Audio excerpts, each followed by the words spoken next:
Have you ever witnessed a flashing beam of light emerge from the sky without any storms around?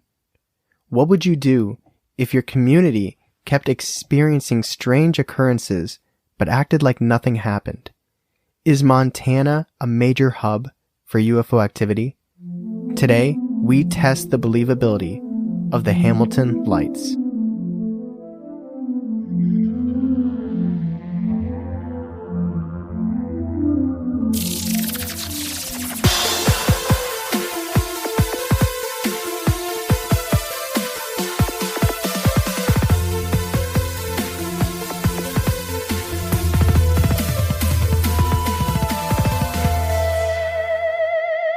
Welcome to Believing the Bizarre, where we dive into the unknown and the unusual and tell you whether or not we find it believable. That is right. It's another week. It's another Tuesday. I hope everyone is doing well.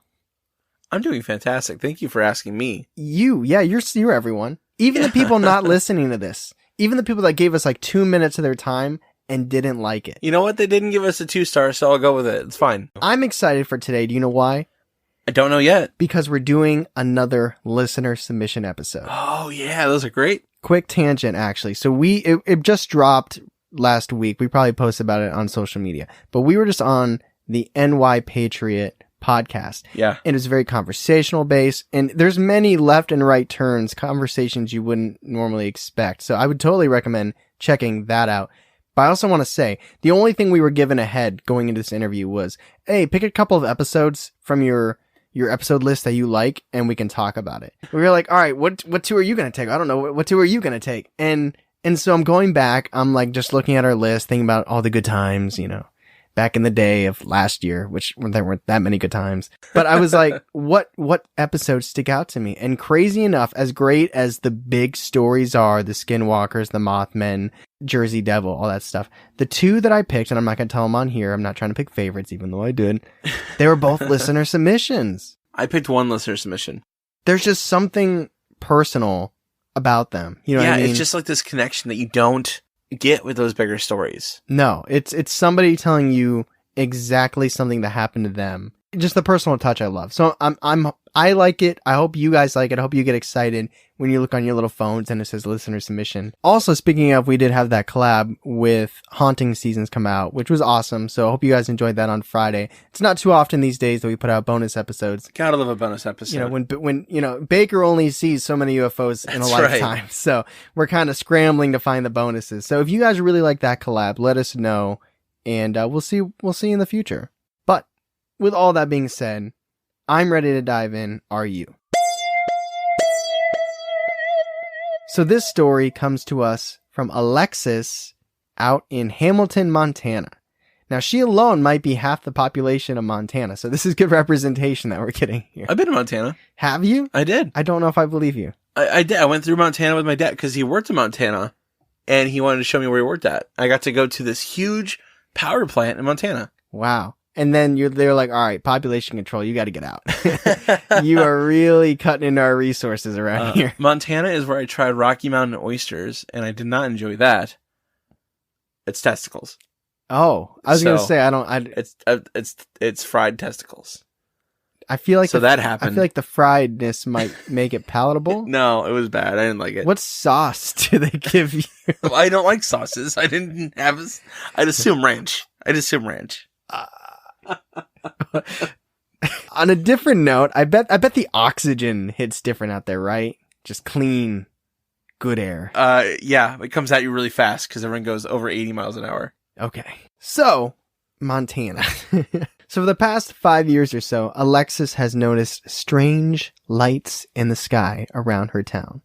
Now, apparently this is a known phenomenon in the area. They actually call them the Hamilton Lights or the Bitterroot Lights, which is another area around there. And just to put this location in perspective, because as we go further into this, I talk about different regions, and I just want to kind of draw you a map. It should be more clear than when we try to do those house maps. We're like, all right, if you take a left, then there's the kitchen, and there's also like a little pantry there. There's a nook. The right handle's a little loose.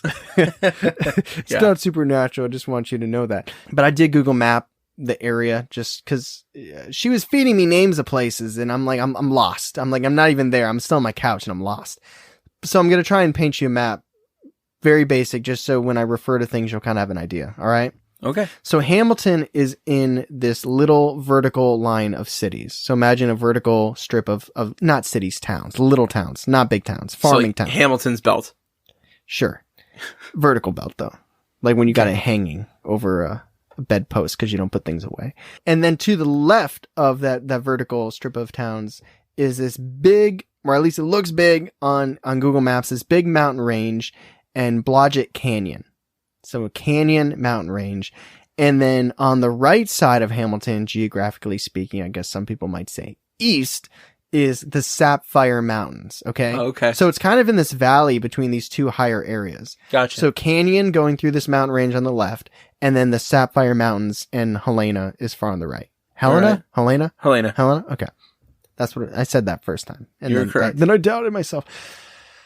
So now that you have that in your mind, shit, it's Helena. You're gonna do me like that? Alexis would often see these lights, orbs as she would call them, in the sky coming down from the Sapphire Mountains, cross over Hamilton, and then head over to Blodgett Canyon. And if that seems like it's a normal occurrence, like it's a very matter-of-fact statement, it's because it is. Apparently, this was such a common occurrence that she could narrow it down to a half hour. Wow. Like, I'm not kidding. Like, between 10:30 and 11, she would go outside, have a cigarette, and she would see these 2 or 3 lights slowly going across the sky, heading over to the canyon, and stop randomly, yet almost kind of systematically, above houses along the way. No way. So question for you, Charlie. Yeah. I'm talking to you here. Okay. Pretend there's not people listening. You and me talking. All right. If you could narrow down a UFO experience to a window, like American Dad could be on Fox from 8:30 to 9, and then at 9, The Real Roger is going to be abducting your neighbor. Would that ever lose its appeal to you? No, it would not. I'd be stoked every time. Every time? Yeah. Like, I feel like week 1, you would like skip your baby's birthday or not birthday, the first birthday. Well, actually the 0 birthday. But I feel like you don't think by like week 16, like Hocus Pocus is on ABC Family and you're like, well, I'll catch him tomorrow. I kind of like this movie. What would have to be happening between that half hour for you not to? To not watch the Disney family movie? Yes. I mean, that's on streaming. I can watch it whenever I want to. Okay. I don't know. I guess it'd have to be like, I'd want to see like lights and stuff every time. It can't get too boring. Maybe try some zigzag motions. Pick up a cow. I don't know. I know myself. I'd probably get bored eventually. I don't know. I think that's fair. So anyway, and I appreciate this about her. She was skeptical, right? Okay. Even though she has it down to a science of when it's coming by, where it's going, she's like, okay, maybe it's a drone. She doesn't really know what the drone's doing. Maybe it's out hunting or it's tracking animals because, it's Montana. Sure. Like we have giant eagle. We got big bird. They have, wild animals out there. But things started to get a little weird. She said eventually completely black, unmarked helicopters started appearing at night and also flying into Blodgett Canyon. They would remain there for hours at a time and then they would eventually head back towards Hamilton's Way. She's just like, guys, you want the schedule? Like, I got the schedule. Alien passing schedule.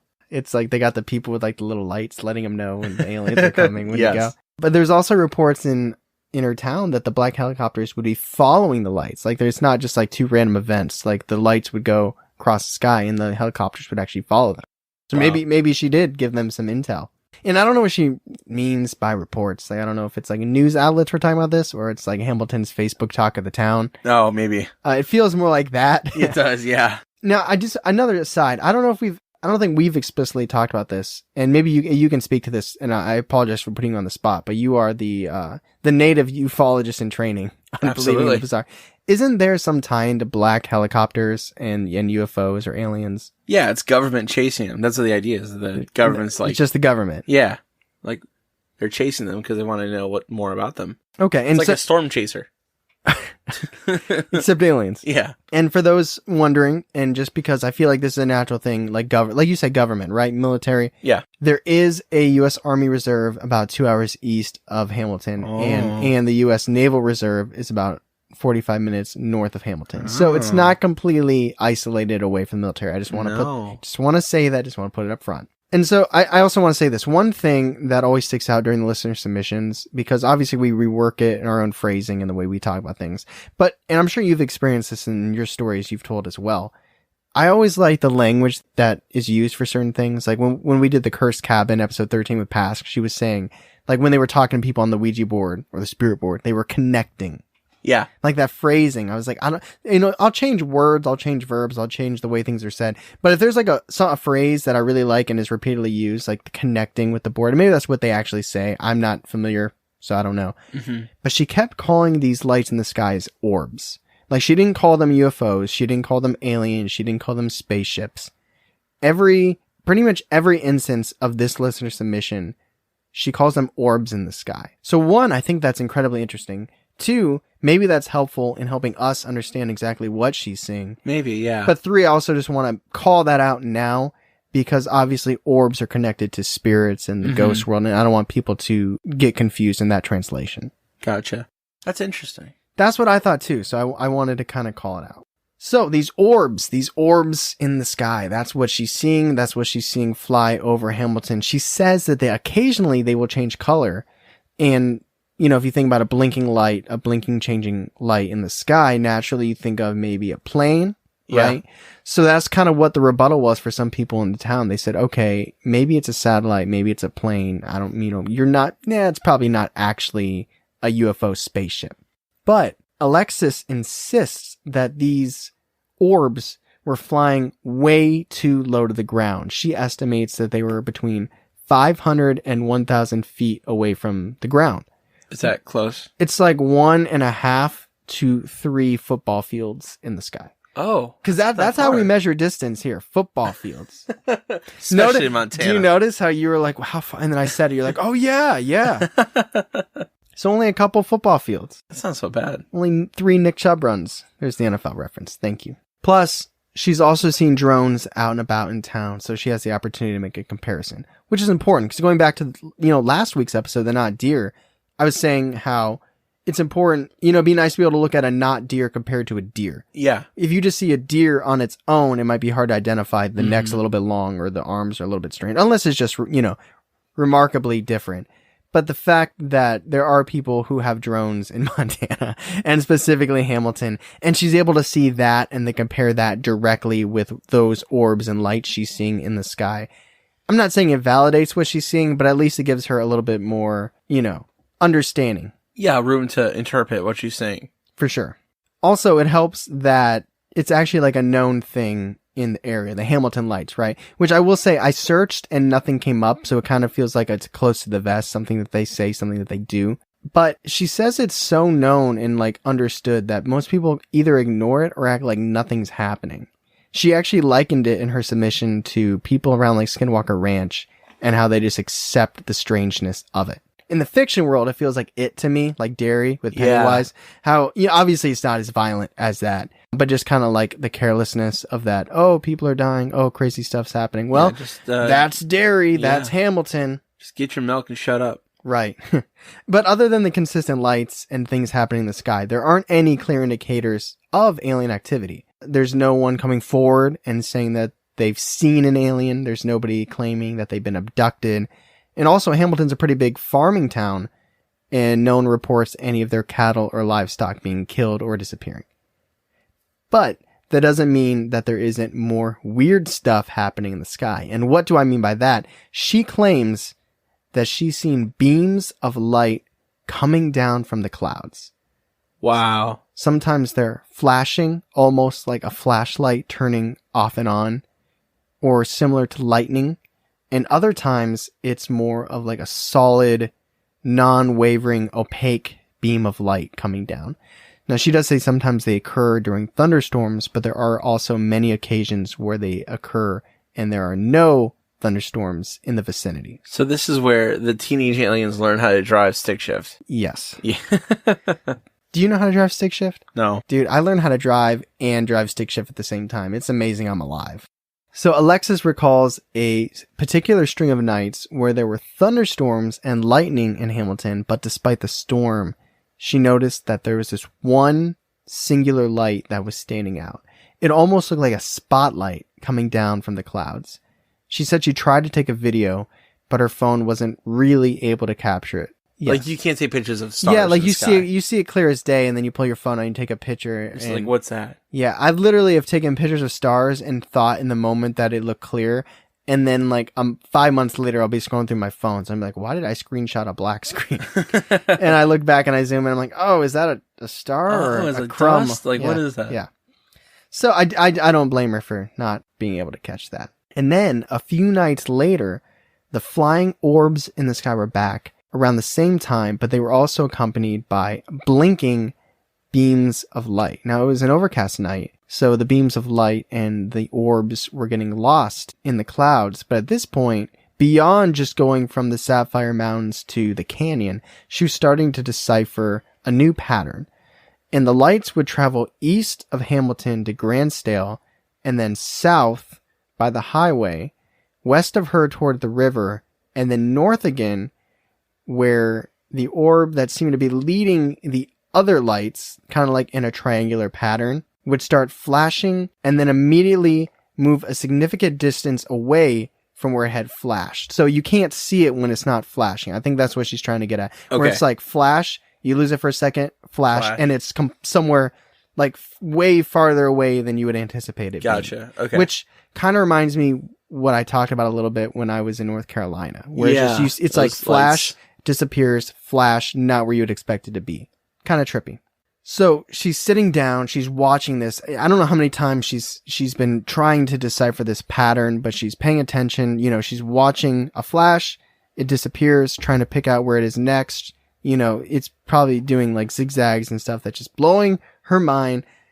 But then she is completely caught off guard when she witnesses a blinding flash of light directly above her house. Oh. And remember, she's already seen these orbs hovering over other people's houses. Yeah, so now it's her turn.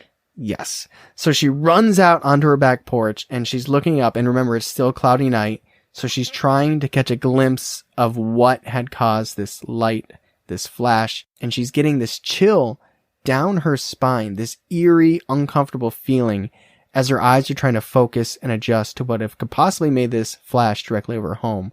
But unfortunately, she can't see anything. So she's a little dejected, a little bummed. She decides to go back in the house, but as she's looking out her window, she sees that glowing light, that orb in the sky. And she watches as it flies over her neighbor's house and does the same exact slow flash that it had done over her house. And she's shocked as she watches this orb make its way down every single house on her street. Just perform the flash, move on. Perform the flash, move on. Wow. The next day, Alexis spoke with a few of her friends in town, and they all witnessed the same thing too. Her friends said that they watched it go all the way to Stevensville, which is about 2 towns away from Hamilton, about 20 minutes. So, in that moment, understandably, Alexis felt a wave of relief, because even though she was confident, obviously something blinded her, you know, and she saw the zigzagging, she saw the lights.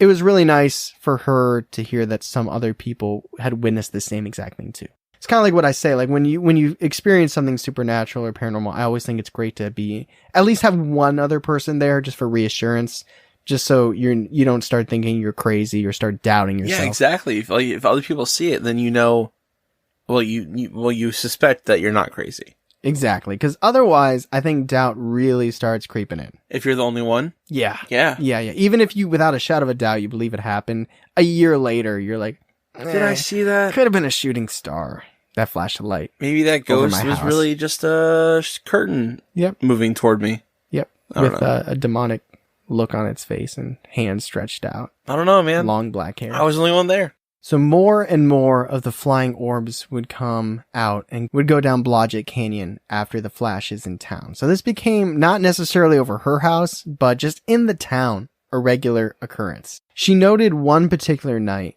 that she saw a light in the sky that she assumed was late or like behind the pack because it flew across the sky towards Blodgett Canyon in just a matter of seconds. Guys, wait up. I know. The helicopter's gonna catch me. Guys, no. I'm a squealer.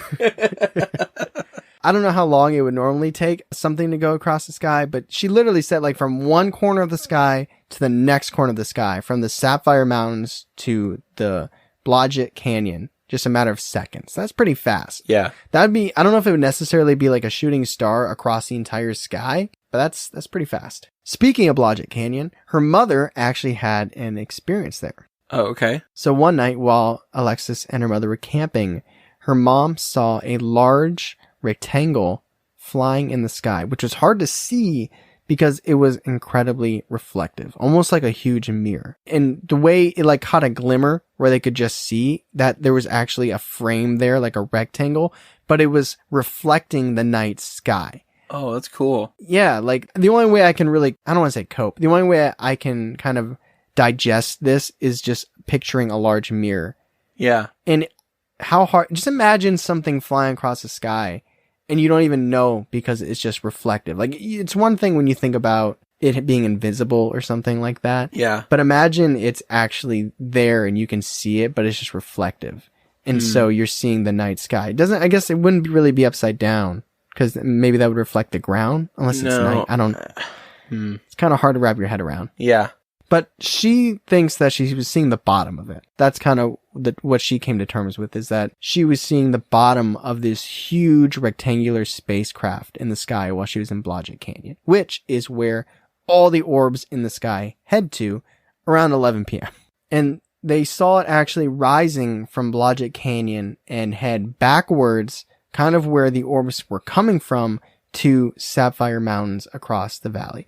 So her mom is like, okay, we've been camping, we've been hiking, I'm a little exhausted, maybe I'm just seeing things, but there were other campers in the area that reported seeing the same exact thing that she did. So it's like, they see these things, half the people see it and don't care, half see it and don't believe until more people say that they see it. There's a lot of affirmation happening here. The aliens are like, I can't believe they're all so cool about us doing this. Yeah, they're just like stupid primates. But staying on the subject of the canyon, Alexis says that there's a strange landmark in there. And she said if you dissect it on Google Maps, and I imagine if you have a little bit of insight and where to look, you can see some of these strange formations.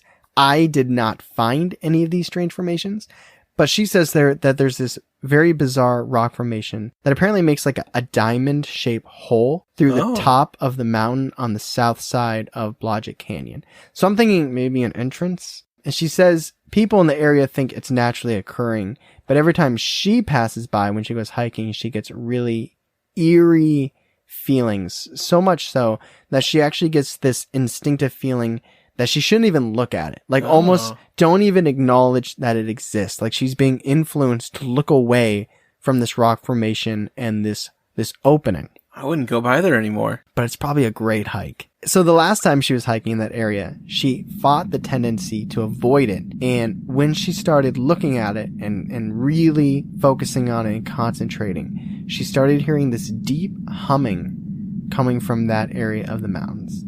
Now, her fiance said that he couldn't hear it, and like her mother, she chalked it up to maybe she was being tired from the hike, and she was just imagining it. So they ate lunch, and she decided to do some fishing in the area. The fish weren't biting.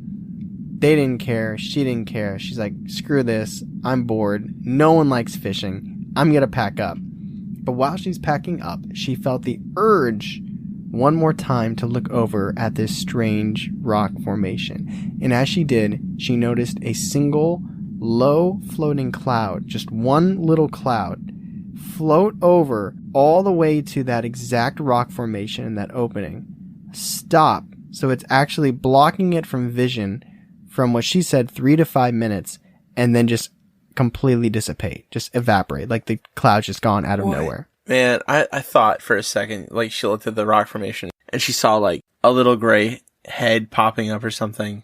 Like, hello. Yeah. Like, I got candy. I would lose my mind. Yeah. She does admit that the area in the mountains have strange weather patterns and that the highs in the mountains and the lows of like the valley can cause strange clouds and mist. But that being said, she does have a hard time justifying to herself why this just one single cloud would float in a direction, completely stop over this formation, and then not float away or slowly dissipate or like keep moving and just disappear, but just like move over, it's blocking it, and just poof, gone. So eventually her family did move away from the area. So for a long time, she was missing her favorite nighttime program between 10:30 and 11. She was not seeing orbs in the sky. So they're not following her. It's not, it's not like these things are specific to Alexis. It's obviously location. And she didn't say where she went. But of course, when she made her way back for a trip, it all started over again. Of course. So one night, while she's driving back to the area from Washington with a friend, it's late. It's always got to be late, around 11 to midnight. And they saw this drone-looking spacecraft that they had never seen before. She says drone because it wasn't that big. It was like the size of like a small car, maybe a Fiat. But she said it didn't look man-made at all. And maybe you can speak to this because I know you are the ufologist in training here at Believing the Bizarre. She said it was like an S that was stretched out. It was completely white and it had 3-foot prongs on the bottom of it that came out sort of like an umbrella. Her words entirely. So Alexis' friend is shocked and starts slowing the car down, and they both just stare at this unusual craft flying over someone's house. And her friend asked for confirmation. Do you see what I see? And obviously Alexis says, yeah. And looking back, she wished that she told her friend to pull over so she could again pull her phone out and try to capture some evidence, take a photo, take a video. But she was also internally freaking out in that moment, so she stayed silent. However, it probably wouldn't have mattered anyway, because as soon as Alexis confirmed that she was in fact seeing what she was seeing, her friend slammed her foot on the gas and they sped away. I don't blame her. No. I don't blame her. No. So that was the last time that she ever saw that specific drone. But she claims that to this day, whenever she's in the area, it doesn't say whether or not she still lives in Hamilton, she always sees the lights and the orbs in the sky. And that's just, that the town just accepts it. So I feel like I should move to Hamilton. I think we should go. That's neither here nor there. But one, I would love to go to Montana. I bet at least the stargazing is probably pretty sweet there. Yeah. And two, I want to see some aliens. Try those, more than I've already. Try those sweet, sweet Rocky Mountain oysters. No. Unless they're plant-based. So that's a wrap on Alexis's unusual experiences and sightings of strange lights in the sky. So while that does close the door for now on Alexis's story, it does open up to what she kind of pitched. It's not it is a personal story. This is a story that was absolutely personal to her perspective, her experiences. But clearly there is an underlying, is this a hub of UFO and paranormal activity? Yeah. Is it? Well, apparently, if you believe her story, the answer would absolutely be yes. Yes. But I did a little digging. All right. Just a little bit. Enough. I'll say first I searched Hamilton Lights, didn't find anything. Then I searched the other form. I did search the Bitterroot Lights, which is another name for the area there. Yeah. Didn't see anything. Okay. If you search specifically Hamilton Lights or Hamilton Unusual Orbs or aliens or UFOs, not a ton. But if you just open it up to Montana, okay, there are a lot of UFO sightings and books found in Montana. Really? And I stumbled upon an amazing site that has a whole bunch of very condensed, pretty much reports. Like it's not narrative as much, not as much story based. It's like, here's what I saw. Here's when I saw it. Boom. That's awesome. And these are all, and I kept it all within the vicinity of Hamilton. Okay. I didn't go to the greater Montana because what this episode is about is specifically Hamilton. Right. Those mountains, the Sapphire Mountains. Montana's a huge state too. Yeah, exactly. So I wanted to keep it kind of around that area. Also, I want the discussion of this episode to focus mostly on Alexis's story. Sure. Not these. Okay. So we can discuss them as they're happening. Okay. The majority of these sightings come from the source UFO sightings in Montana, what flies in the big sky. And a lot of it's MUFON too. Really? Yeah. So source wise, it's either MUFON or it's Trust Me Bro. So don't ask about medical records. Gotcha. All right, I'm going to go by city. Are you ready? Yes, I'm ready. All right. So the first grouping of sightings come from Missoula, Montana, which is 50 minutes, 44 miles from Hamilton. Okay. Missoula sighting 1. Date of the sighting, July 14th, 2008. Time of the sighting, 4:10 a.m. That's an early morning right there. Yeah, or a really late night. Yes. Weather, clear skies. Description. Quote, I first noticed the object above the trees across from the street from my house. It resembled a very large star, but close enough to light up the trees below it. It appeared that it was hovering just above the trees. That's not a star. Then it began to fade in and out and move from side to side and slightly up and down. I watched it for about 10 minutes, trying to decide what it was. Then it moved very quickly to another location further away.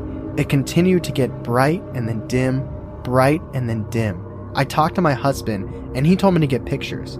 It was too far behind the trees, so I only got glimpses of it behind the leaves. Then suddenly, the whole thing was gone. I watched until daylight, and the mysterious lights never returned. Wow. That's so cool. Thoughts? I wonder what it was doing. Floating. Yeah, but why? Like, was it like calling things? Like, was it like doing like, maybe it was like checking the land? Maybe he wanted to land there, and they're like, too many trees. Is this the coolest place in the United States? Like, yeah, it's Montana. He's like, yeah. I don't know. That's super cool, though. I like that a lot. Missoula, sighting 2. Date of sighting, August 9th, 2016. Time of sighting, 11:30 a.m. Quote, I was helping a neighbor on his shop outside and observed a round object in the southwest sky. There was some misty clouds in the area, but overall, it was a blue sky. It seemed weird, as I could tell it was round and just a dot. I thought it was an aircraft or balloon. I went in and got my binoculars, and I continued to watch to see if it moved. While watching, you could see clouds moving, but this object continued to stay stationary. Eventually, a jetliner passed by the area, but this object stayed in the same location. My neighbor and I watched for an hour, and sight was lost due to cloud cover.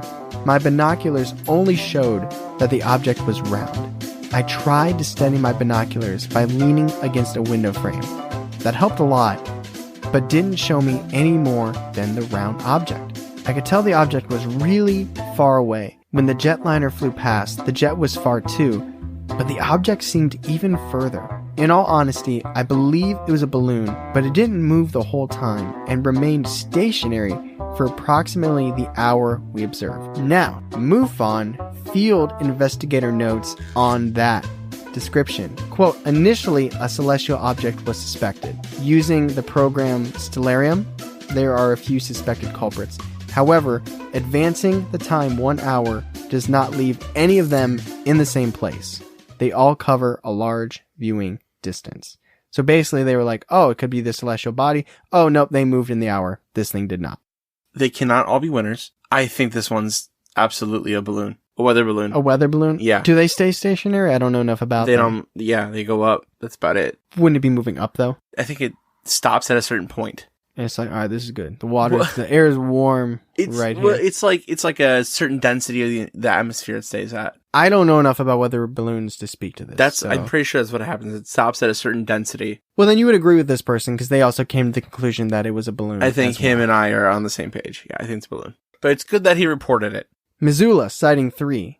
Date of sighting, May 12th, 2018, and other nights. Time of sighting, 10 to 11:30. Description, quote, every night in the western sky above Missoula, Montana, I observe with binoculars the same object. It turns, but seems to remain in the same position in the sky and has multiple colored lights, all blinking at the same time. It disappears about 11:30 p.m. This is definitely not Venus or any other planet. Anyone looking up at the western sky right at dark until 11 or 11:30 can't miss seeing this thing unless they are blind. Wow, cool. That's cool. I have no idea. That's crazy. Let's move on to Stevensville, which is 21 miles from Hamilton. She talked about Stevensville in her story. Yeah. Stevensville Sighting 1, location of sighting, Stevensville, Montana. Date of sighting, April 17th, 2014. Time of sighting, approximately 9 p.m. Description, quote, I was coming home around 9 p.m. on Thursday and started driving up our gravel driveway when I saw a bright, chrome-like object about 7 inches in diameter. It was on the ground about 6 inches south of the center of the E-site flags. It was very clear and so detailed that I could clearly make out 2 front lights of my 2013 Elantra within the round object when my light beams shone onto the object. I didn't stop because I wanted to keep my routine if something else was out there, so I made my 90-degree turn on the driveway into the garage. I didn't have my iPad at the time and didn't take pictures. What was interesting is it seemed that the round object absorbed the front lights because I remember seeing the flags in the center and seemed like they were not in a lot of light. This is the first time I've seen anything abnormal at the E-site. I don't know what an E-site is. I don't know what kind of a researcher or researching this is. The only thing that really strikes me is this thing absorbing light. Yeah, that's cool. But also a lot of weird details. I didn't have my iPad. Yeah, I feel like there's a whole group of context. You know what I mean? It's like people have a conversation on the 5th floor and then it stops on the 2nd floor. We just entered the elevator on the 2nd floor and then we all left it on the 1st floor. And we're like, oh, that was weird. I wonder what they do for their day job. I didn't want to break my routine. What? Routines are good. Well, sometimes. This is a moment to break it, I think. Stevensville Sighting 2. Date of sighting, July 2nd, 2017. Time of sighting, 10:15. Description, quote, I was riding my bicycle just as dark was setting in. I was traveling in a southern direction when I noticed a white light crossing from about 3 o'clock to 11 o'clock position. It was a large light, and at first I thought it might be just a plane coming into our little airport. Anyhow, just as I started watching it, it seemed to fall from the sky. My vision of the object was interrupted as it went behind some tall cottonwood trees, which were about 40 yards in front of me. I quickly rode to the street, about 35 yards, turned north for exactly 1/2 block, turned south again into the alley, and rode about to the halfway point of the length of the block. I didn't see anything where I thought the white light should be, but just then my attention was captured by a red light off to my right. It was very bright, and at first I thought it was a Roman candle as it was near the 4th of July. But quickly, I realized that was not a firework. Maybe it was a drone. Those are popular toys these days. Anyhow, in seconds, it rose straight up to a height of about 100 feet. It was silhouetted against the Bitterroot Mountains, which were darker blue, darker than the sky. It was silent. As it rose, I could barely make out a boxy shape as it had 2 whitish lights on either side of the larger red lighted object. I struggled to get my camera working on my cell phone, but I was trying to record it as it rose up further and further and headed off in a southeast direction. At this point, it was traveling towards the southeast at about 200 feet at an angle of about 75 to 80 degrees above me. I rode to the end of the block, about 20 yards, to get a better viewpoint that would allow me to watch it more. Just as I focused on it heading out, it disappeared. The sky was still bright enough to see this all very plainly.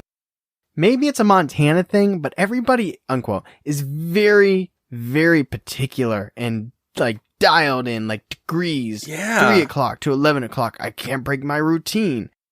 200 feet, 3 football fields. Maybe you just have to be so meticulous about their schedule because everything's so boring in Montana. Wow. I was just kidding. I'm just kidding. I want to go to Hamilton, Montana. I'm just putting that on wax. Lolo Forest, 2 hours, 80 miles from Hamilton. Sighting 1. I think this is the only Lolo National Forest. Okay. Which means you can camp there 24/7 now. Oh. Without having or needing... License? Well, you need a tent. No, you don't have to get permission. Remember? It's like you probably would go there to disappear. Let's get an RV and camp there. And disappear? Oh. I mean, we'll see what happens. We'll see what Ben does with us.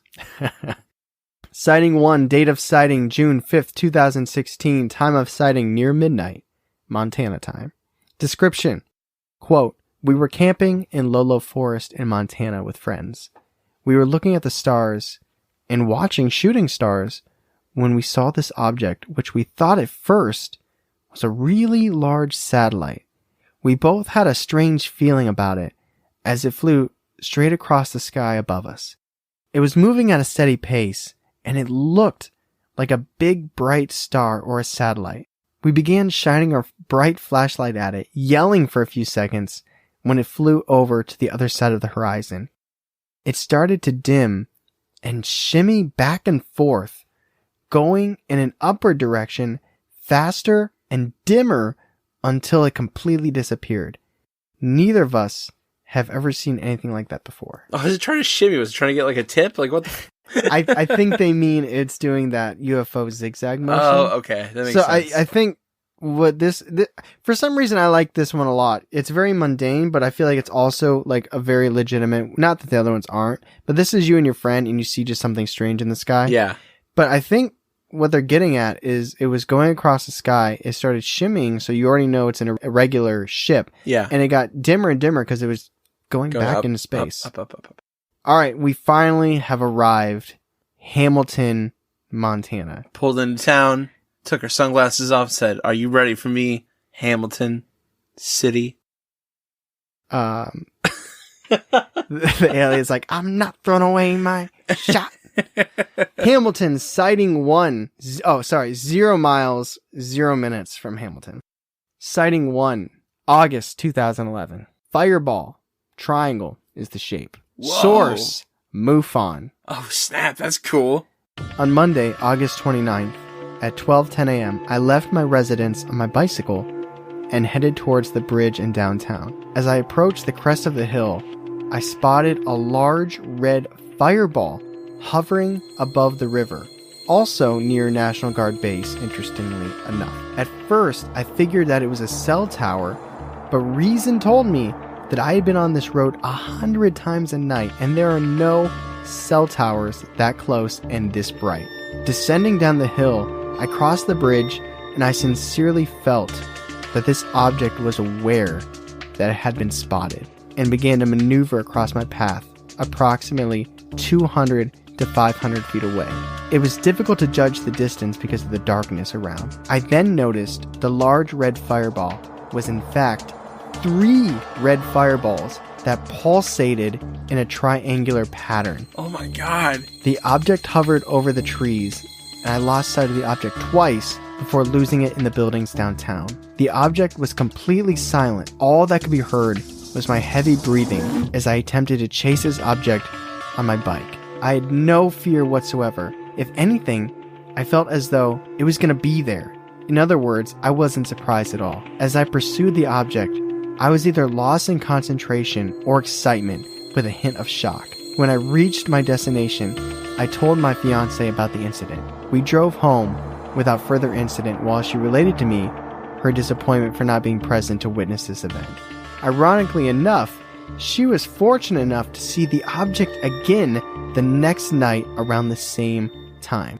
I will file a separate report for that sighting later. Oh my god, this is the kind of UFO incident I am living for. That's so cool. That's so cool. I thought for a second she expressed her disappointment that I was not there for our child's birth. Something like that. But I'm glad that's not what it was. The baby will understand. The baby will understand. That is so cool. Awesome. We named the baby Zeta Reticuli. Klaxar. Hamilton, sighting 2. Sighted on May 2012. Reported on June 2012. Shape, light. Lights? Shape? Duration, 15 seconds. Source, New Fork. Okay. Quote. Oh, no. New Fork it's an acronym for something. Well, yeah. Well, I know, but it's a big one. It's New Fork you. New Fork's big. New Fork yourself. This is why you're in training, Charlie. I know, because I don't know off the top of my head. National UFO Reporting Center. Yeah, that's big. Well, yeah. Yeah. I didn't know. It's not my job to know. I'm not in training to be a ufologist. I recognize the acronym. Listen. Can I get like half credit? It says source, New Fork. You kind of, the context tells you that it's going to be something like MUFON. You said it was either MUFON or Trust Me, Bro. Yeah, trust me, bro. It's New Fork.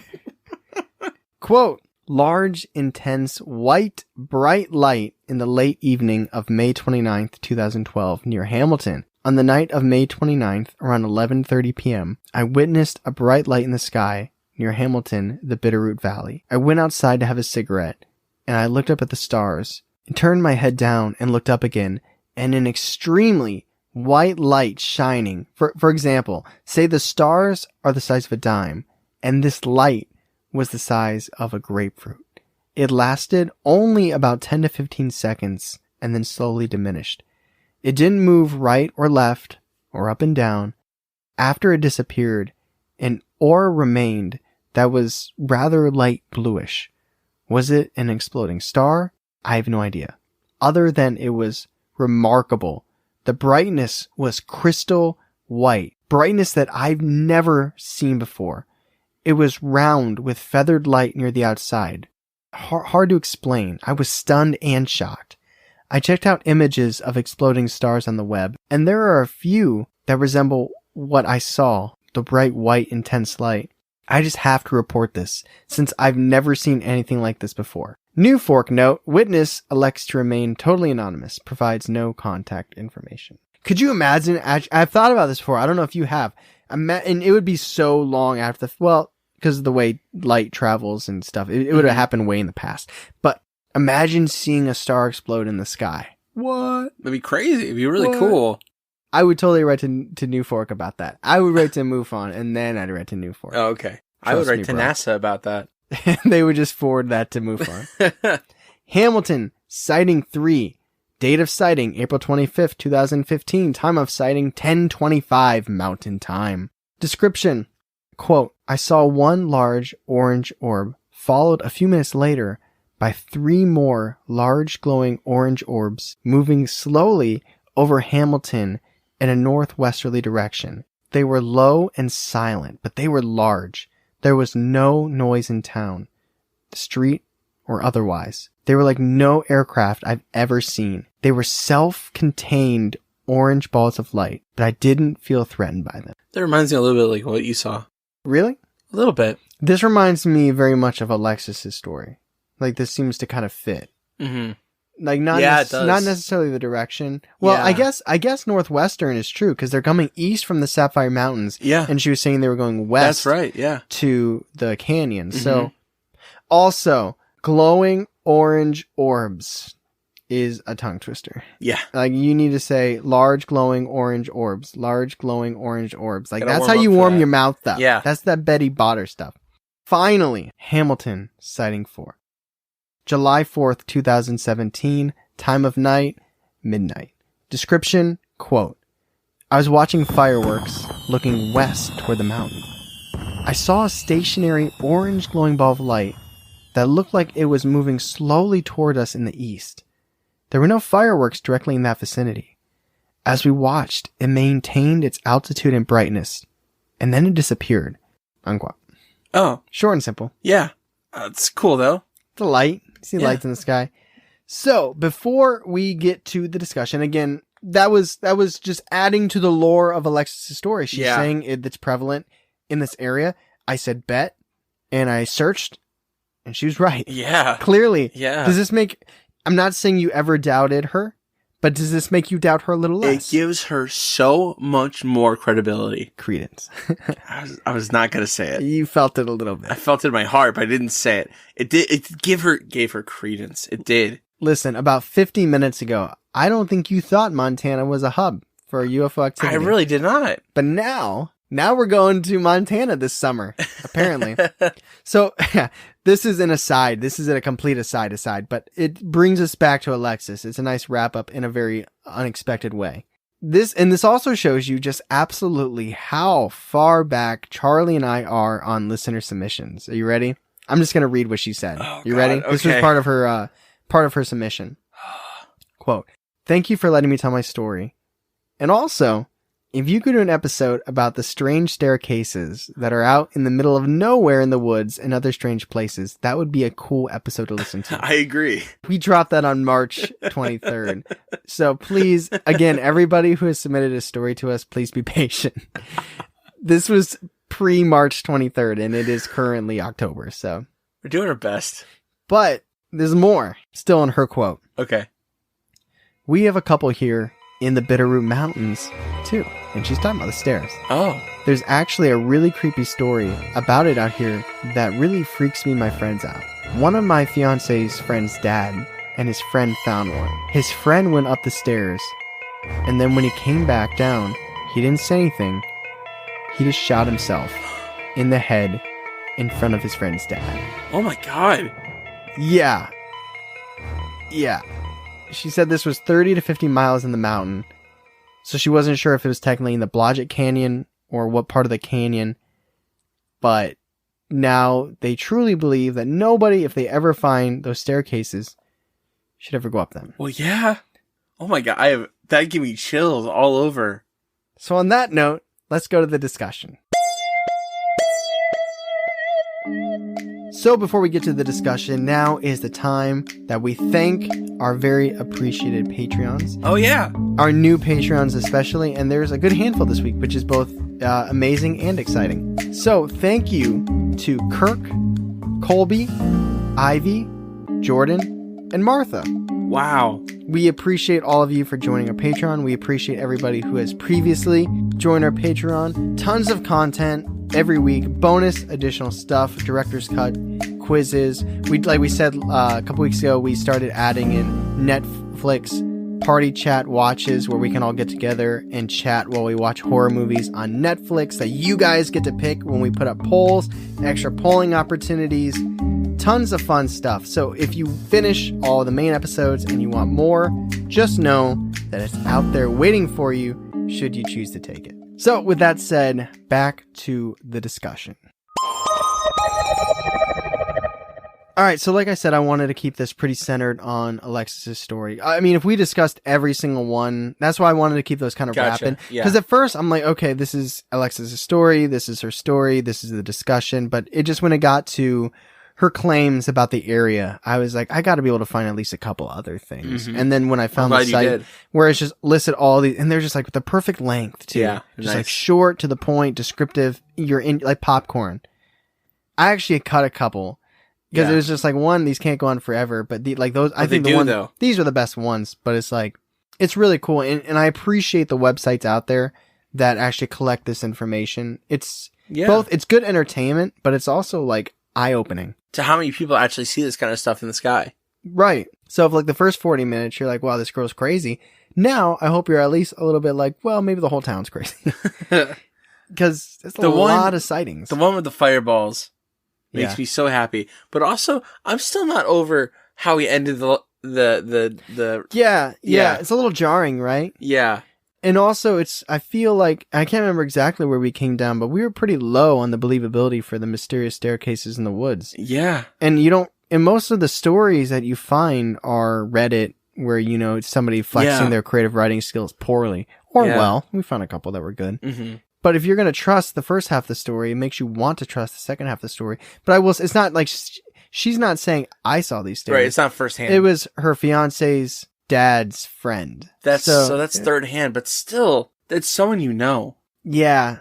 It was jarring for me at first because it's like, oh my God, I'm just reading the submission now because we don't read them prior because we don't know who's going to present them. We just file them away. We actually got 2 submissions today too. Yeah.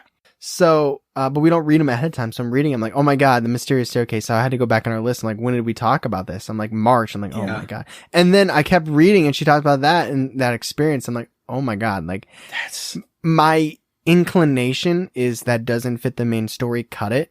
Cause I know what you mean. I just mentioned Martha, who joined our Patreon. She had a whole third section to her Scribner Hill Devil story and I cut it because it didn't fit. This wasn't like a story. It was just kind of like an aside. No, but it was an aside that took me off the rails. Yeah. Like when we always pause between the sections when we're recording and Charlie was legitimately shook. Yeah. I still kind of am. But anyway, we can move on to her actual submission now. Yes. So I think it's fair to say that at least there's something unusual in the town. Yeah, definitely. So let me ask you this. Do you lean more military or alien? If you're willing to buy in that there are these lights in the sky and all these people are seeing it. So let's just assume that's factual. Yeah. Do you think it's UFO that is alien, or do you think it's just government crafts that the public doesn't have knowledge of? Let me break it down this way. Yes, please do. We've been doing Believe in Bizarre for over a year now. Yeah. We've heard reports of things from Mount Shasta, things in the missing forest, like people going missing in the forest, and all kinds of weird things in the forest. And this big open sky country almost falls into that kind of category. And things from the middle of the country are strange. They are. That's just a fact. Things from the middle of the country are weird. And I am 100% partial to believing aliens. I think I even gave the Black Knight satellite a higher rating than I should have. And that leads to my point. Everyone that's listened, I hope you know me well enough to know that I totally believe it's aliens. You believed it as soon as I finished the 3 questions. But you have to admit, all those experiences at the end really like nailed it. Oh yeah, it line drives it home. So do you think the black helicopters then are government? I do. I would imagine those are governments trying to either maybe escort the alien ships if they're working with them, or do research if they're not unsure what's going on. Something along the lines of, we want to know more about it. The craziest thing to me, the fact that it's so consistent. Like, yeah. And it's not just the consistent in like, hey, if you stay out in Hamilton for a week, there's a good chance you'll catch a UFO. What they're saying is literally between 10:30 and 11, you will see these orbs in the sky go from east to west over the town, and sometimes flashing beams of light. So that aspect feels like humans are all about patterns. We try to take things happening in the world, put them in boxes, make patterns, and that makes it feel like those things flying across the sky are on a schedule. We kind of joked about the schedule, the alien schedule. Yeah. But that makes it feel more human to me. I feel like, and I can't speak for aliens because I have no idea, but I feel like humans are more pattern based and time based. Like an alien's not gonna be like, oh, it's 11:30. That's our time construct. Now it could be a coincidence. I mean, their time versus our time. And I'm not saying that makes me not believe it's aliens, but the fact that it's the same time, same place, like feels a little like, all right, third shift government going to, fly here, do your work at the canyon, fly back, right? A little? I could see that. I understand your point entirely. But also maybe, I don't know, maybe the aliens got to punch in too. So what that doesn't explain, though, is the flashes of lights. So what's your opinion on these beams of lights? She said sometimes they're like flashlights on and off. She saw one directly over her house. Sometimes she did say they're during lightning storms. Yeah. But I mean, she was bold enough to say that she literally watched it go from house flash, next house flash, next house flash. What's your thoughts on that? The way it's described, it feels like a cashier at a grocery store scanning items. That's not, now you're not wrong because that's your perspective. Yeah. But that is not my connection. Oh, well, it feels like collecting data through scanning. That's what it seems like. Okay. Does that make some more sense now? It makes more sense. It makes more sense. So maybe it's just like a collection of data from different points because it only happened to her one time. Maybe they're just scanning the area to understand who like, are they still there? Yeah. It's their, what's it called? Every 10 years they go, the census. Here's the cool thing. Again, taking a step back. One thing I love about, there's many things I love about Believing Bizarre. Obviously, I wouldn't keep doing this if I didn't truly enjoy it. But I love the growth and information that we're getting. Mm-hmm. And the fact that now, and it'll just continue growing, that I can compound what I've learned before and use it later. Mm-hmm. What if, because she's saying there's nobody's coming forward with abductions and things like that, and it's just happening, like house flash next, thank you next. What if they are mentally abducting these people? Like what Hillary Porter was talking about. Like when she was talking about she was on a beach. Oh, yeah. And she saw the alien on the beach. What if, maybe it didn't happen to Alexis, but what if they are doing some type of interdimensional abduction that she can't explain and she didn't experience, so she can't speak to, but the people it's happening to maybe aren't realizing it, and they're warping time. So to Alexis, it's like, really boom, fast. next, boom, next. But they could be spending hours with these people. Yeah. That makes a lot of sense. And Hillary is in England right now. Like, yeah, I told you.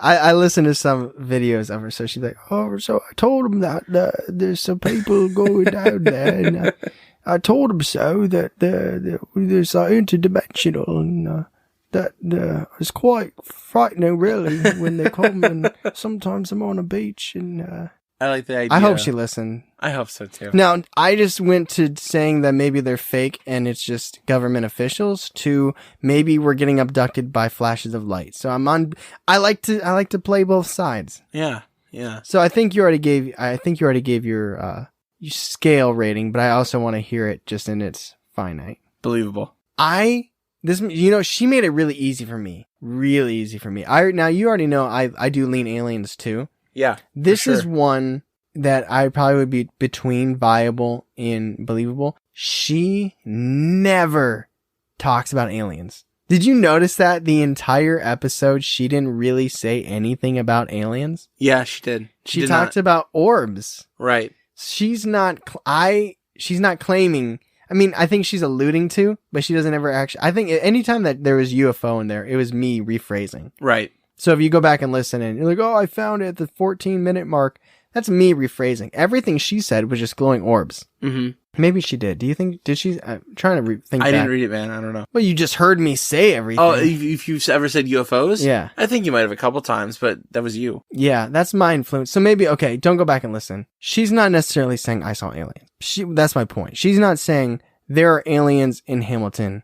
She's saying, I'm seeing lights in the sky and it's pretty unexplainable. Mm-hmm. And the fact that she reported it, a lot of other people in town are reporting it. I just found all those examples of people in the area, the vicinity reporting it. I can't say everything she said is true, but I'm going to give it a believable as well.